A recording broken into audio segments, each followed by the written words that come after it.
احنا جايين من كل مكان، الصويرة زينة البلدان، نزورو ونرجع فرحان. كالظبيل والرهيل ولا حوض السلاح ومحيلة، نضربو شوفار هاد الليلة. احنا جايين من كل مكان، الصويرة زينة البلدان، نزورو ونرجع فرحان. Bishut Marav Rabotai, avec la paix Hachem, je voudrais vous souhaiter à vous tous une bonne semaine. Alors, nous sommes dans les parachiotes de Abraham, Yitzhak et Yaakov. On parle des patriarches. Et chaque fois qu'on lit la vie qu'ils ont menée les patriarches, on est émerveillé comment ils ont vécu l'amour qu'ils avaient pour le bon Dieu. À une époque, le monde entier, il était à l'époque des idolâtres. Et eux, ils adoraient Hachem. Par exemple, dans la paracha de cette semaine, c'est la paracha de Vaishlach. Lorsque Yaakov Avinu, il retourne après 22 ans qu'il est resté chez son beau-père et son oncle, qui s'appelle Lavan, qui était un grand rachat. Et voilà, la première chose que la Torah est venue nous apprendre, c'est que un juif n'a pas le droit de tomber dans la déprime, de se sentir abandonné, de se sentir seul. Regardez avec l'histoire de Yaakov Avinu. Il est parti tout seul. Vous imaginez 14 jours de voyage, de chez lui jusqu'à chez son oncle, pour marier une femme. Il est parti pauvre, il n'avait rien du tout. Il n'avait que des promesses. A priori, celui qui voit Yaakov Avinu, il est parti avec sa canne. Sa canne, c'est tout. Il n'avait rien du tout. Parce qu'il a été dérobé lorsqu'il a quitté ses parents. Esav lui a envoyé son fils pour le tuer. Et Yaakov lui a dit, c'est pas la peine de me tuer. Tu me tues, il se peut que c'est moi qui va te tuer. Alors, viens, on fait un deal. Ne me tue pas, je te tue pas. Alors, Eliphaz, il lui dit, mais mon père m'a dit que je te tue. Donc, je suis obligé de risquer ma vie. Il dit, écoute-moi, voilà, j'ai de l'argent. Et un homme pauvre, il est considéré comme un mort. Donc, c'est comme si tu m'as tué. Regardez, Yaakov Avinu. Il pouvait partir riche.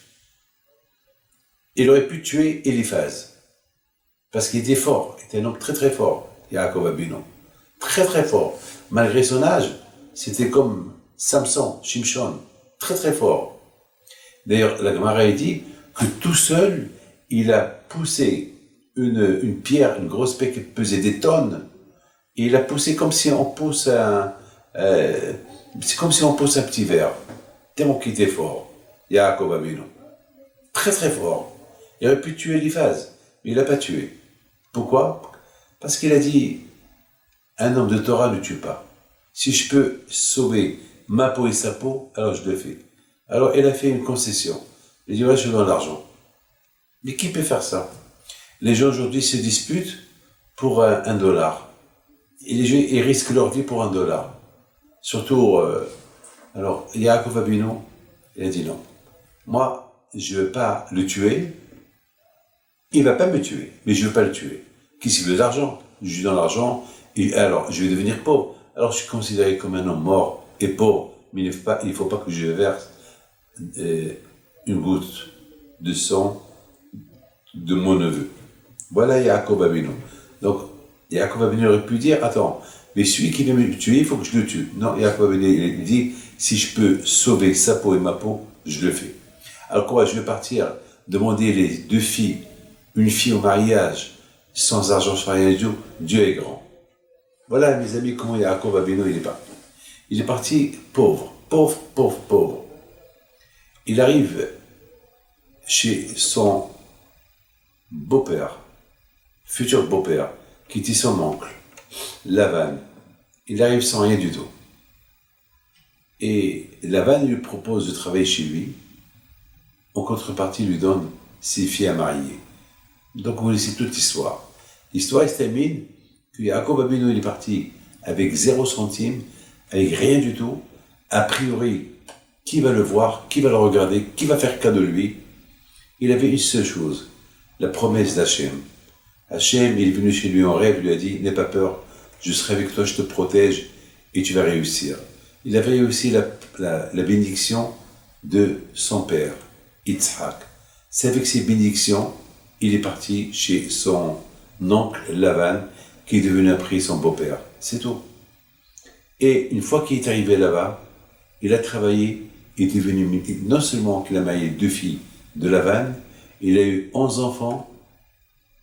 Le dernier, il a eu sur la route, sur le chemin, et il a eu 11 enfants plus une fille, et il est devenu milliardaire. Et lorsqu'il a quitté la maison de son beau-père, il a quitté la maison de son beau-père avec une richesse colossale, une richesse qu'on ne peut même pas imaginer.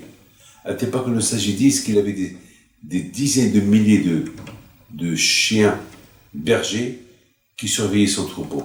Alors imaginez-vous le troupeau qu'il avait. C'est inimaginable. C'est colossal ce qu'il avait comme richesse. Ça veut dire, mes amis, de là on apprend une chose. De là déjà on apprend une leçon extraordinaire. Celui qui a la foi en Dieu, celui qui a confiance en Dieu, alors il ne va pas perdre dans l'affaire.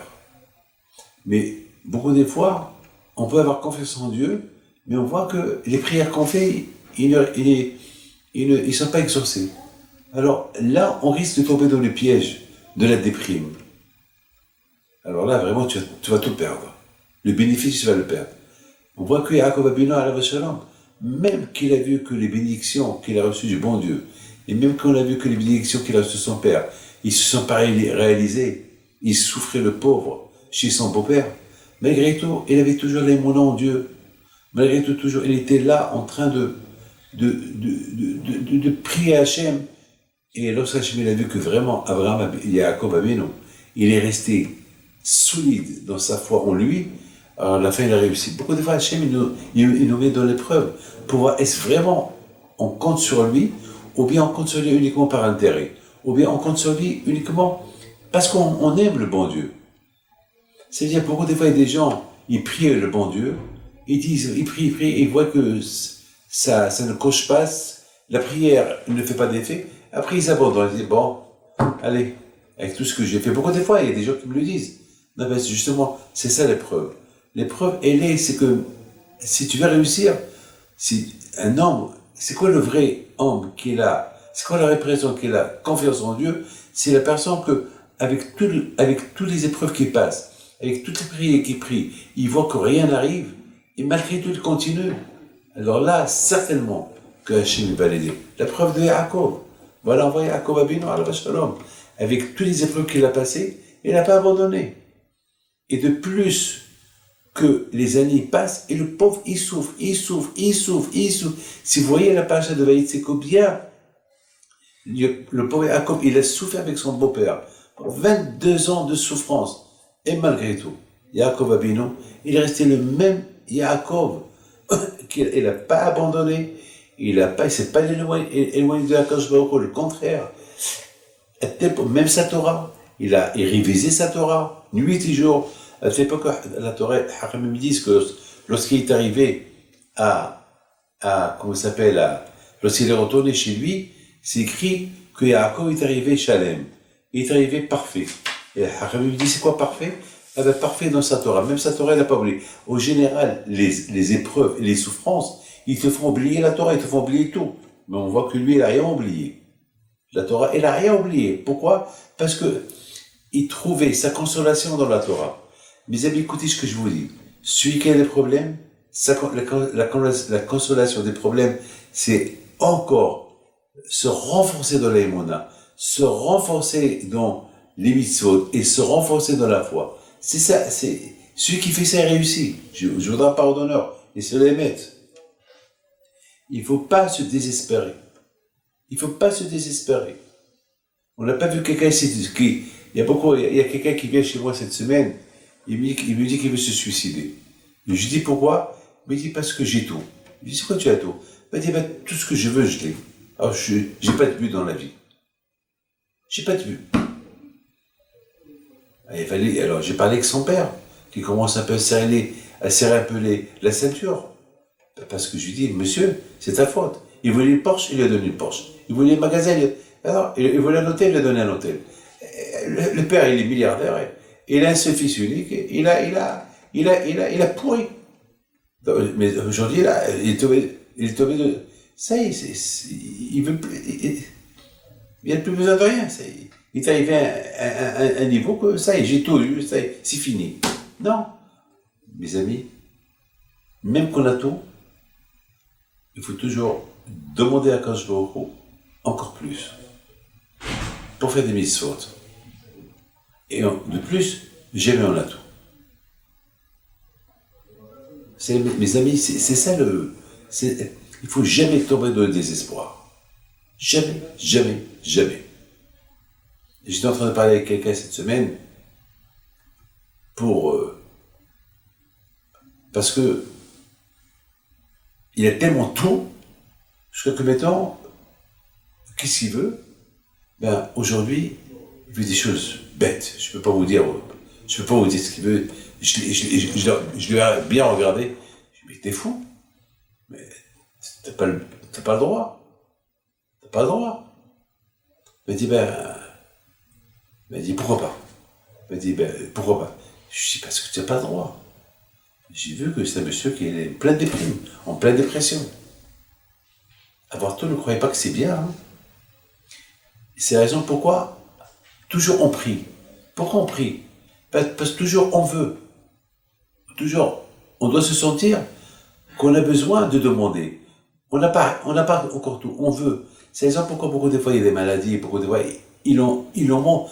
Vous savez que Hachem, celui qu'il aime, il lui envoie des épreuves. Pourquoi celui qui n'aime pas que je lui envoie des épreuves? Parce que Hachem, il sait que, parce que ce monsieur-là, il l'aime, alors pour qu'il aime plus, il envoie des épreuves, comme ça, il dépend encore de lui. Il va dépendre de Akadosh Baruch Hu et prier à Akadosh Baruch Hu. Sinon, c'est Akadosh Baruch Hu. Lorsque un homme, il a tout, il ne va pas demander à Akadosh Baruch Hu. Parce qu'il a tout. Et puisqu'il ne demande pas à Akadosh Baruch Hu, il se sent qu'il a tout. Moi, un jour, il dit, puisque j'ai tout, il y a un problème. Il y a un problème. Donc il va commencer peut-être, il va même arriver à avoir l'orgueil. Vous savez qu'il y a un grand rabbin qui s'appelle Bishlomo Kluger, un grand tzaddik. Ce tzaddik-là, une fois, avant de mourir, il a demandé qu'on n'enterre pas à côté d'un riche. Même si ce riche-là, il est pieux. Mais qu'on l'enterre à côté d'un pauvre, mais un pauvre pieux. Alors il lui a posé la question, pourquoi? Il a dit, pourquoi? Parce qu'un riche, même s'il est pieux, mais le riche, le fait qu'il est riche, donc ça arrive qu'il ne dépend pas d'Hachem. Parce que puisqu'il a tout, alors il ne dépend pas, il ne prie pas Hachem de lui donner, parce qu'il a tout. Donc le fait qu'il pense qu'il a tout, donc c'est pas bien. Donc ça veut dire qu'il peut même arriver à avoir l'orgueil. Donc moi je ne veux pas être enterré à côté d'un homme orgueilleux. Mais un homme pauvre, toujours il dépend d'Hachem, donc toujours il est connecté avec quelque chose, toujours il demande à quelque chose, donne-moi. Mes amis, Yaakov Abinu alayhi salam, même lorsqu'il avait tout, il demandait, il sentait qu'il demandait toujours de Akadosh Baruch Hu. Il sentait qu'il demandait de Akadosh Baruch Hu lorsqu'il n'avait rien du tout. Il sentait qu'il dépendait de Akadosh Baruch Hu lorsqu'il avait tout. Et je vous donne la preuve. La preuve, c'est la paracha de cette semaine. La paracha de cette semaine, c'est la paracha de Vaishlach.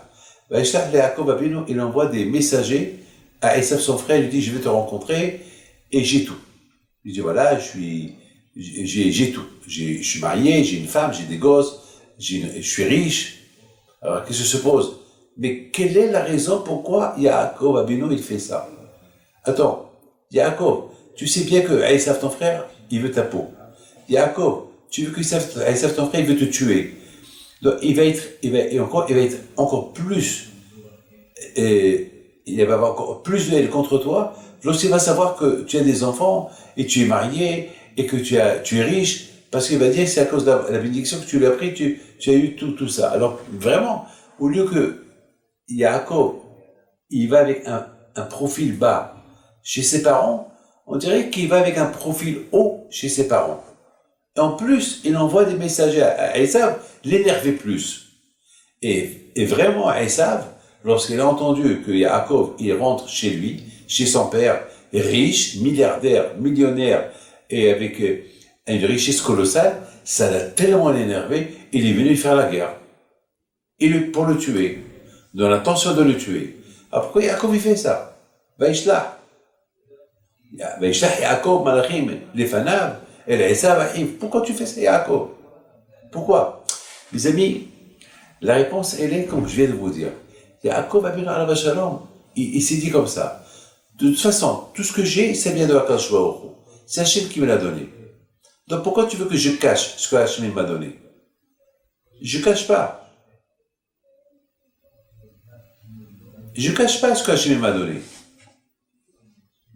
C'est important que Esav, il sache ce que j'ai, ça vient d'Hachem. Et j'ai pas peur de lui. Vaishlach, c'est Yaakov Abinu alav shalom. Il s'est toujours dit, lorsque je n'ai rien du tout, je dépends de Akadosh Baruch Hu. Mais tant que j'ai tout, je dépends toujours de Akadosh Baruch Hu. Parce que tout ce que j'ai, c'est Hachem qui me l'a promis. Je ne l'ai pas volé à personne. Hachem, il m'a promis, alors voilà. Il a tenu sa parole. Il faut que je dise à Esav, mon frère, que lorsque Hachem, il promet, il promet. Lorsque Hachem, il promet quelque chose, eh ben, il maintient sa promesse. Il n'y a rien à cacher. Et c'est la raison pourquoi Yaakov Abinu, il a envoyé des anges, il a envoyé des malachim. Pour prouver à Yaakov, pour prouver à son frère Esav, que tout ce que j'ai, je l'ai eu honnêtement. Je ne l'ai pas volé. Hachem m'a promis toute cette richesse, il me l'a donnée. Ici, il veut me la reprendre, il peut me la reprendre. Donc, j'ai pas peur de toi. Donc, je ne veux pas faire le profil bas avec toi. Je ne veux pas qu'un jour tu découvres tout ce que j'ai. Alors, viens, je t'annonce que tout ce que j'ai, il vient d'Hachem. Et c'est Hachem qui décide s'il doit me le prendre. Ici, Hachem, il va décider si toi tu vas me le voler. Et c'est Hachem qui décide s'il me le donne ou c'est Hachem qui décide. C'est pas toi. C'est vrai qu'on a partagé les mondes. C'est vrai que toi, Esav, tu as choisi ta vie de ce monde-là. Et moi, j'ai choisi la vie de religion, de Torah, etc. Mais si Hachem, il veut autrement, avec peu, si Hachem, il veut aussi que je deviens riche, alors, oui, c'est Hachem qui décide. Et je peux pas faire autrement. Je voudrais vous raconter, mes amis, que Vaishlach, si vous prenez le mot Vaishlach, vous partagez le mot Vaishlach, c'est Vav Yud. Vav Yud, c'est Vaï. Vaï, c'est malheur. Et Reshin Lamed Hedj, Halash, c'est les verbes de faible. C'est que Yaakov Abinu alav shalom, il a voulu affaiblir son frère Esav. Il a voulu dire, malheur à toi, Esav, que si tu viens me faire la guerre, tu vas être faible devant moi, parce que moi j'ai Akadosh Baruch Hu. C'est ça le mot Vaishlach. C'est quelque part, Yaakov, il menace son frère. J'ai malheur à toi si tu m'approches, tu me fais la guerre. Parce que si tu viens me faire la guerre, tu seras faible devant moi. Pourquoi? Parce que ce que j'ai, je ne l'ai pas gagné en volant. Je ne l'ai pas gagné en détriment de l'étude de la Torah. Je l'ai gagné parce qu'Hachem me l'a donné. Et comme il dit Rabbi Shimon bar Yochai, Rabbi Shimon bar Yochai dit que celui qui sert le bon Dieu, quand je ne pas sa parnasse chez lui à la maison. Yaakov Abinu, tout le temps qu'il était chez Laban, il a étudié la Torah. Donc tout ce qu'il a gagné, il l'a gagné. Tout ce qu'il a fait comme argent, il a fait comme argent comme un cadeau du ciel. Maintenant, lorsqu'Esav, il reçoit ses messagers, il reçoit le message de Yaakov, son frère, qu'il n'a pas peur de lui, et soi-disant que tout ce qu'il a, ça vient de Dieu, et que malheur à lui, s'il vient lui faire la guerre, il va être faible devant lui. Alors là, Esav, il dit, bon, si c'est comme ça, je vais lui faire la guerre, et je vais le tester. Si c'est d'Hachem qui est venu, donc il va gagner. si c'est pas Hachem qui a eu tout ça, donc je vais tout lui prendre. Mais maintenant, Yaakov, il a eu peur. Pourquoi il avait peur? Il a dit, peut-être, j'ai pas assez de mérite. C'est ça les tzadikim. Les tzadikim, toujours, ils ont peur. Les tzadikim, toujours, même avec toute la confiance qu'ils ont en Dieu, mais ils ont toujours peur. Peut-être, j'ai pas de mérite, que je le gagne. Peut-être j'ai mal fait, que je lui ai envoyé des messages. Et toujours, même qu'il a eu la promesse d'Hachem qu'il va le protéger, mais malgré tout, les tzadikim, ils ont toujours peur. Toujours les tzadikim. Moi, beaucoup des fois, lorsque j'ai un problème, j'ai confiance en Dieu, mais j'ai toujours peur. Alors, c'est une contradiction. Ou j'ai confiance en Dieu, alors il faut pas avoir peur. Alors, si j'ai peur, c'est que j'ai pas confiance en Dieu.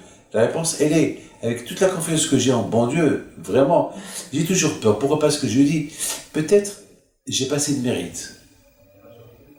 Alors, quelque part, à Kadosh Baruch Hu, j'ai confiance en toi, mais peut-être, j'ai pas assez de mérite. Peut-être, j'ai pas assez confiance en toi. Peut-être, je pense que j'ai confiance en toi, mais c'est pas assez. Mais de toute façon, mes amis, le plus important, il faut pas se désespérer. Il faut être fort. Écoutez, vous savez, j'ai voyagé, lorsque j'étais en Argentine, beaucoup de fois, je vais pèleriner un ami qui s'appelle Miguel Rosenthal. Il est enterré à Rosario, en Argentine. Donc toujours, je vais avec ses enfants. Et alors toujours, ils prennent un avion privé et pour faire le parcours de Buenos Aires à Rosario. Toujours c'est comme ça. Toujours c'est comme ça. Donc cette fois-ci-là, j'étais à côté du pilote. Et j'ai vu que les pilotes, chaque fois, ils touchent les boutons. Vous savez, il y a vous savez, les avions, il y a beaucoup des comment ça s'appelle,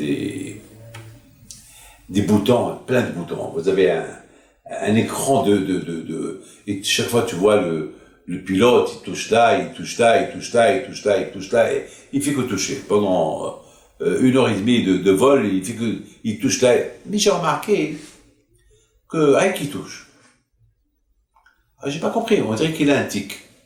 Il touche là, il touche là, il touche là, mais il y a rien qu'au décollage, il y a des boutons que vraiment il touche, et l'atterrissage, il y a aussi certains boutons qui touchent, mais en général, pendant tout le parcours, il touche rien du tout, sauf quelquefois il touche un bouton, mais chaque fois il touche là, il touche là, il touche là, non. Donc j'ai bien remarqué qu'il appuie sur rien et qu'il touche. Et vraiment, les vraies touches, c'est pendant le décollage et l'atterrissage. Et une fois qu'il s'arrête, là, il éteint tout. Là, il éteint tout. Et au décollage, il allume tout. Mais après, voilà. Et pendant le parcours, il touche à rien. Que Dieu préserve. Il va toucher quelque chose, il risque d'éteindre le moteur et on va tomber. Alors, qu'est-ce qu'il fait? Puis, mes amis, finalement, j'ai remarqué que c'est un tic qu'il a. Parce que tellement qu'il a l'habitude de toucher, donc c'est l'habitude. Ses mains, ils vont vers là-haut, ses mains, ils vont vers en bas, ses mains, ils vont vers le centre, et l'autre pilote aussi, qu'il est son copilote, lui aussi, il fait pareil. Mais vraiment, il n'y a pas de grande touche. C'est, disons, un tic, c'est tout. C'est comme... il vérifie chaque fois que chaque chose est à sa place. Mais il ne touche pas. Et ça serait fou de sa part de toucher parce qu'il va mettre en péril la vie de tout le monde. Et puis, mes amis, j'ai appris de là quelque chose. De ces pilotes-là et de cet écran, j'ai appris quelque chose. Que un pilote, sa vie et la vie des passagers, ils sont entre ses mains. Donc il faut qu'il fasse bien attention à ce qu'il fait. Comment il décolle, comment il atterrit, quel bouton il doit appuyer, sur quel bouton il doit régler. Donc c'est quelque chose. Donc c'est la raison pourquoi le pilote, pendant tout le parcours, le décollage et l'atterrissage, pendant le parcours, il vérifie chaque chose, que chaque chose elle est à sa place. Et encore une fois, et encore, mes amis, un homme qui étudie la Torah, c'est de même. Un homme sans Torah, on tombe entre les mains du Yitzhara.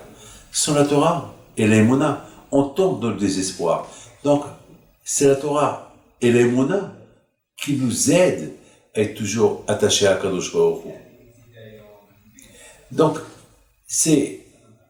vous savez, pourvu qu'on a le tic dans la Torah, c'est-à-dire que chaque fois que, toujours on doit se vérifier, toujours on doit être en garde dans quelle situation on est au niveau de notre religion, au niveau de la Torah.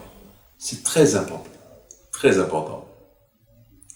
De plus qu'on étudie la Torah, chaque fois qu'il y a une avera qui vient, il y a toujours un tic. Il ne faut pas la faire. Il y a un flash. Il y a toujours, non, c'est péché. Il y a la Torah qui dit, tu n'as pas le droit de la faire. Lorsqu'il y a une mitzvah à faire, et tu ne veux pas la faire parce que le tzara, il ne veut pas que tu la fasses, vite, tout de suite, il y a un tic, il y a toujours quelque chose. Il faut la faire. Il faut savoir comment décoller pour faire la mitzvah. Comment il faut atterrir pour ne pas faire la avera. Et c'est grâce à la Torah, tu vas être conscient comment tu décolles, comment tu atterris. Et comment tu peux gérer ta vie lorsque tu es en plein vol, lorsque tu es en plein vie, dans ta vie de chaque jour, comment tu dois gérer ta vie. Toujours, même comment gérer ta vie, et parce que pendant qu'on gère la vie, il y a le sac qui vient pour essayer de te faire tomber. Fais attention. Fais attention, vite, rappelle-toi que c'est à toi de le faire. Il y a une touche à faire. Et lorsqu'il faut décoller pour faire une mission encore mieux, il y a une touche à faire pour surmonter ça, pour bien la faire. Ça veut dire que finalement, l'avion m'apprend comment décoller, comment atterrir, comment gérer ma vie pendant le parcours de la vie. Et c'est comme ça. C'est ce que j'ai retenu. Il faut que la Torah, elle me guide. Il faut que je vis ce qu'on appelle derrière la Torah. Mes amis, je dois vous dire une chose. Il y a beaucoup de gens qui me disent, Rabbi David, mais quelle est la raison pourquoi, dans cette vie, on doit étudier la Torah? Qu'est-ce qu'il veut le bon Dieu? Il veut qu'on fait des mitzvot? Alors voilà, je l'ai fait. Qu'est-ce qu'il veut le bon Dieu? Que je fais des mitzvot? Je l'ai fait. Alors, quelle est la raison pourquoi le bon Dieu veut que j'étudie la Torah? Il faut étudier la Torah nuit et jour. L'essentiel, c'est que je connais la loi de Hanouka, je connais les lois de Purim, je connais les lois de Shabbat, je connais les lois de... Ça, je les connais. Pourquoi il faut étudier? Quelle est la raison? Pourquoi il faut étudier? Pourquoi? C'est la question que tout le monde me pose. Pourquoi, Rabbi David, je dois étudier? Quelle est la raison? Mes amis, j'ai beaucoup réfléchi à vous donner une belle réponse. La réponse, elle est simple. Regardez Yaakov Avinu. Qui a sauvé Yaakov Avinu pour rester un bon juif chez son beau-père, son oncle Lavan? Qui a aidé Youssef Hatzadik pour rester un bon juif en Égypte, tout seul, beau gosse? Toutes les femmes couraient derrière lui. Et lui, il est resté tzaddik. Qui elle a aidé? C'est la Torah. La Torah qu'elle a étudiée. La Torah Magina Matsuli. C'est pas la mitzvah que tu fais, c'est elle qui va te protéger. C'est la Torah. Parce que la mitzvah que tu fais va te protéger pendant que tu fais la mitzvah. Et après, tu vas pas rester avec tes filles toute la journée. Tu vas pas... Shabbat, c'est pas toute la semaine. C'est pas tout le temps que tu manges. Bon, il y a un moment donné qui va te protéger? Ben, c'est l'étude de la Torah, c'est ça qui va te protéger. De plus, je connais une raison encore plus importante. Ce qui est dit à Yaakov Avinu, chez son oncle, Lavan, chez son beau-père, Lavan, et dans cette ville d'Orshaim Haran, c'est la Torah qu'elle a étudiée, c'est ça qui l'a protégée. Mais à part tout cela, je voudrais vous dire une chose. Après 120 ans, vous allez arriver là-haut. Vous allez faire quoi là-haut? Après 120 ans, je dis après 120 ans, hein. Là-bas, il n'y a pas de femme. Il n'y a pas votre femme là-bas. Bien sûr, ni belle-mère, ni femme, ni beau-père, ni personne. Là-bas, il n'y a pas d'amis, il n'y a rien du tout. Il n'y a pas de manger, il n'y a pas de vacances, il n'y a pas d'avion, il n'y a rien. Il n'y a pas de business, il n'y a rien. Il n'y a pas de sommeil, on ne dort pas. on mange pas. Alors, vous allez faire quoi là-haut?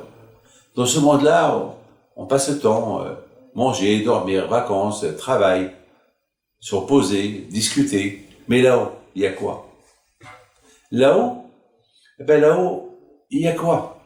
Alors, là-haut, là-bas, il y a que la yeshiva. Il y a Rabbi Shimon Bar Yochai, il y a Rabbi Mahanes, Rabbi Yaakov Hatzera, il y a Rabbi Chaim Pinto, il y a mon père, il y a Rabbi Ephraim El-Kawa, il y a Rabbi Chaim Taglomet, il y a toutes ces équipes du monde. Il y a toutes ces équipes du monde que vous connaissez sont là-bas. Ils font quoi? Ils étudient la Torah. Celui qui kiffe la Torah dans ce monde, il va la kiffer là-haut. Mais celui il cherche tous les moyens pour ne pas kiffer la Torah dans ce monde, pour ne pas étudier la Torah ici, il a fait des mitzvot, il a fait la tzedaka. Alors là-haut, il va être un spectateur. Là-haut, il va simplement s'asseoir et étudier. Étudier quoi?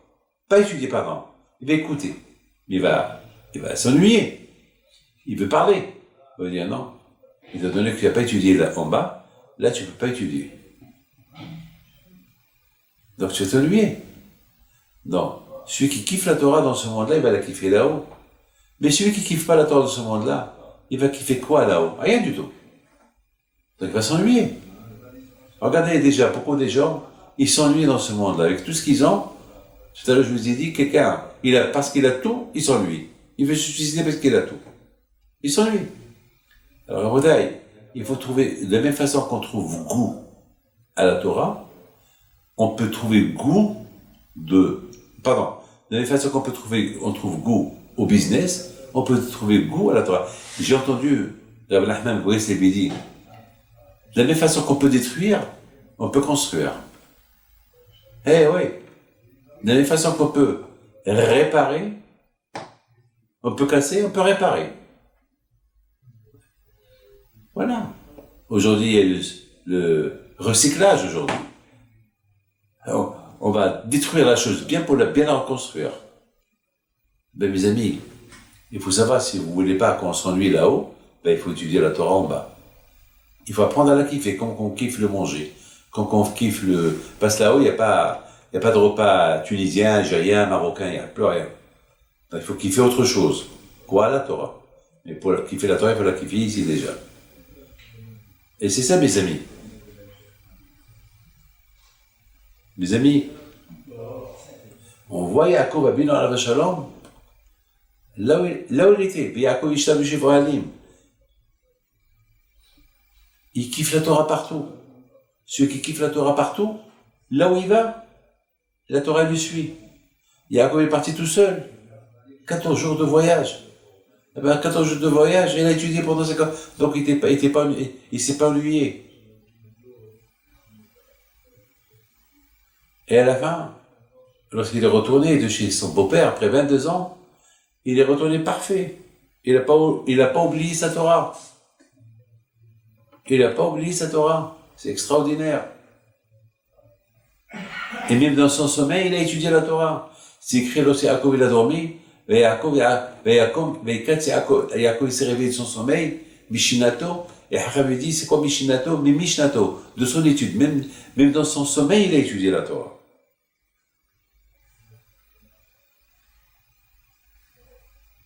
Alors, mes amis, vous comprenez très bien, si Yaakov a venu dans la chambre, il ne s'est jamais tombé de désespoir. Pourquoi? Parce que il avait les moineaux à Kadosh Baruch Hu. Même pendant les moments les plus durs qu'il avait, il avait toujours confiance en Dieu. Et qui a renforcé Yaakov pour être fort dans ses moineaux à Kadosh Baruch Hu? L'étude de la Torah. L'étude de la Torah. Et c'est la raison pourquoi il n'a pas eu peur d'annoncer à Esav son frère, voilà j'arrive, j'ai pas peur de toi. Mais après on a vu qu'il avait peur de lui. C'est ça les tzadikim. Yaakov a venu, il s'est dit, pourquoi je vais cacher ce que le bon Dieu m'a donné? Je cache pas. Je cache pas. De toute façon un jour il va savoir que je suis riche. Alors autant lui dire maintenant. Pourquoi lui cacher? C'est pas moi qui ai choisi d'être riche, c'est Hachem qui a voulu que je sois riche. Et la preuve, il n'a pas oublié sa Torah. Parce que si vraiment Yaakov a cherché à être riche, il ne va pas étudier la Torah. Mais Yaakov Avinu, il a étudié la Torah, il était honnête et il a réussi à être riche. Mais le plus important est, pendant les moments les plus durs de sa vie, il n'est pas tombé dans le désespoir. Et pendant les moments les plus durs de sa vie, maintenant qu'il va rencontrer son frère, il n'est pas tombé dans le désespoir. Et là, quand il a prié à Kadosh Baruch Hu, mais quand même, il a eu peur. Mais il n'est pas tombé dans le désespoir. Et même lorsque l'ange, celui qui protège Esav, il est venu lui faire la guerre, Yaakov n'a pas eu peur de lui. Il a fait la guerre. Il n'est pas tombé dans le désespoir. Alors, s'il n'a pas peur de l'ange qui protégeait Esav, la plus forte raison qu'il n'a pas peur de Esav lui-même. Mais malgré tout, il s'est dit, le fait qu'il a montré une faiblesse devant Akadosh Baruch Hu, c'est une façon de prier à Akadosh Baruch Hu. Prier à Hachem, c'est ce qui renforce la personne, pour ne pas tomber dans le désespoir. Et à la fin, on a vu la force de Yaakov Avinu. Lorsqu'il a rencontré Esav, son frère, comment il a montré qu'il n'a pas peur de lui, et même il a refusé qu'il l'accompagne, qu'il reste avec lui. À un moment donné, Esav, il s'est montré très faible. Devant Yaakov, son frère, il a dit, je reste avec toi. Yaakov lui a dit, non, tu restes pas avec moi, on est deux hommes différents. C'est-à-dire, au départ, il n'a pas eu peur de lui, et maintenant, il n'a pas peur de lui. Il l'a renvoyé, il dit, non, je ne veux pas rester avec toi. Et Esav, il s'est incliné devant Yaakov, son frère, et il est parti. Voilà, mes amis, la paracha de Vaishla. La paracha de Vaishla, il nous raconte que celui qui a confiance en Dieu, malheur à celui qui fait la guerre à celui qui a confiance en Dieu. Parce que devant celui qui a confiance en Dieu, on devient faible. Parce qu'il a la force divine avec lui. Et c'est ça la paracha de cette semaine. Et de l'autre côté, on voit que celui qui a confiance en Dieu, pendant les moments les plus durs de sa vie, qu'il sache qu'il réussira à la fin. Ici, de plus que lui, il a confiance en Dieu, il sent qu'il a des souffrances, qu'il sache que ces souffrances, un jour, vont s'arrêter. Un jour, il y aura un terme à tout cela. Voilà, mes amis, que Hachem vous protège, vous donne à vous tous la santé, bracha v'atzlacha, et bonne semaine.